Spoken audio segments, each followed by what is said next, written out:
This is my lesson plan. My teacher's problem was Miss Steckelman, and her problem was that she was having a problem getting students engaged in her lessons. She says it's always the same students answering questions and getting involved in her classroom. She has class sizes that range from 15 students to 25 students. When she asks the class a question or asks them to volunteer for something, most students sit back and don't want to do anything. She told me she has tried many different activities to get different students involved, and so far nothing has worked. Having different size classes, it can be difficult to plan something that will encourage all students to get involved and be engaged. The student's age is ages 13 to 14, and the grade level is 8th. My curriculum alignment is the Standard for Agriculture 2.1.1 states that students will be able to identify and summarize the 3 measurements of light. These 3 measurements include color, intensity, and duration. Agriculture Standard 2.1.4 states that students will be able to identify and summarize the effects of water quality on plant growth. These line up with my lesson because it's exactly what I'm teaching.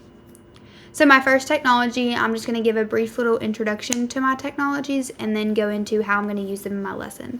So my first technology is interactive smartboard lessons. These can be used for classes of all sizes. It gives students the opportunity to be involved and encourages students to be engaged.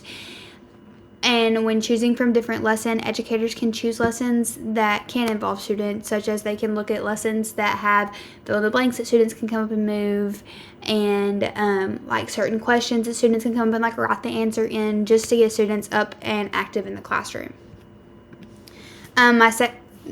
More on technology number 1. It encourages students to be involved because it's kind of like playing on the smartboard, and students really enjoy that.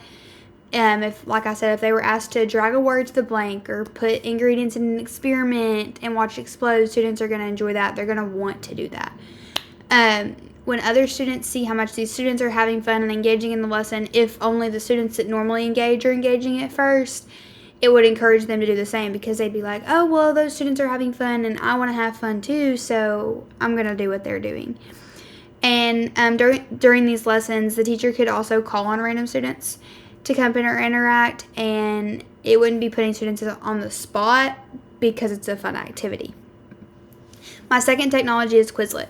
Quizlet is a great resource for students in the classroom and outside the classroom, and it's a great resource for students of all ages. The teacher can make a set of flashcards to go along with what the lesson is. Then the students can get into groups or not. They can do it individually.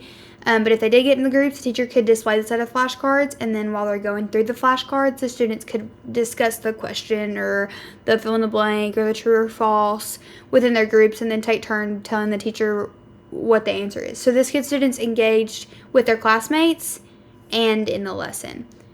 And the teacher would play a big role in this, making sure the students that don't get normally involved aren't involved in a group together, because you don't want your students that aren't really involved very much in a group together, because then that group's not going to engage as much as the other group. So you're going to want to kind of mix your students up and make sure you know your students. Make sure they're diverse groups. It could be used as like a Family Feud type of game where you send one up at a time to answer the question, that kind of stuff. The students could take turns going up to the board and clicking to turn the card over if they answer the question correctly. And then students would get to enjoy going to the smartboard once again, because students love playing on the smartboard. So my third technology is Canva.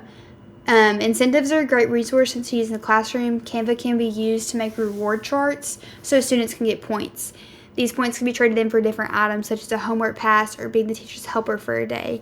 There could be a chart for every student that the teacher would keep in a file folder, organized by each class in alphabetical order.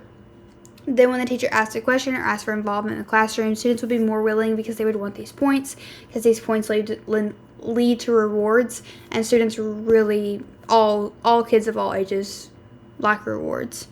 If it was ran like that, and the teacher would also offer incentives like a party or a free day if it was ran to where it was a whole class incentive instead of individually by the student, which might be a little bit easier for the teacher to organize.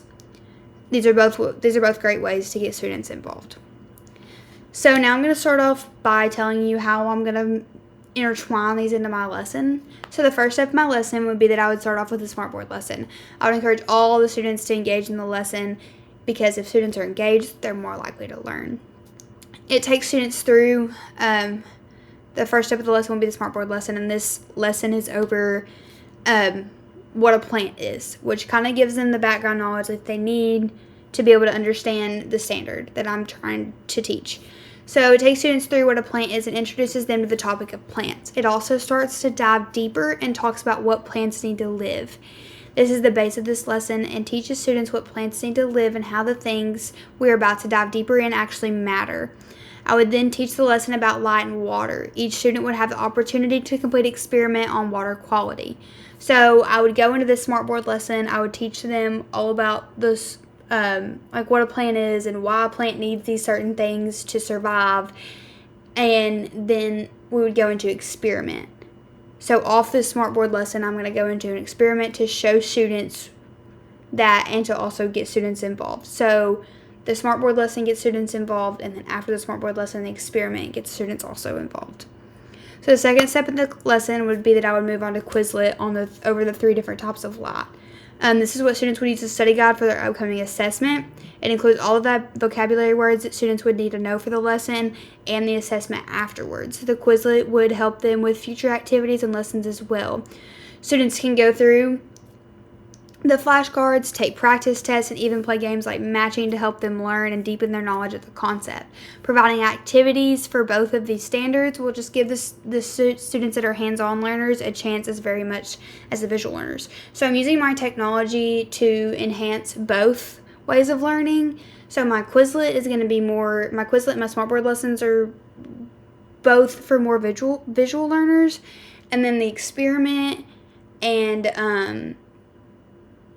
like just the experiment and then like even like Quizlet is a little bit hands-on, could also help them learn. And then my third step of the lesson would be the reward chart. So this lesson is meant for 10th through 12th graders who don't want to participate in lessons because they don't really care. This reward chart offers incentives for every class. The more that students volunteer in the lesson, the more points the class gets. Volunteering includes going up to the board and filling in the blanks on the smartboard, answering questions the teacher asked, and volunteering to go through the Quizlet with the class. These points can be traded in for a homework pass, a pizza party, a movie day, really anything the teacher has to offer. All of these would depend on how many points the class has and what the class decides to do at this point. The lesson would go on for multiple days and benefit every individual in the class. Since agriculture classes are filled with diverse students of every age, this lesson would engage students and teach them life skills that can be applied in everyday life. My first assessment would be given on Google Forms, and it would be a lab, like a lab report, kind of. So it would be given on Google Forms, and it would ask questions about all 3 of the things. And then my second assessment would ask questions about plant growth, and this would be like a lab report. It would be printed out on a Google Doc, and it would be sent to people, and they would have to, and it would be like a handwritten thing, and they would have to tell me like what they learned from their experiment. But the thing on Google Form would include a little bit of everything, but the lab report would just be based on the lab report. So the questions that weren't asked on the lab report would probably be asked on the Quizlet. Thank you.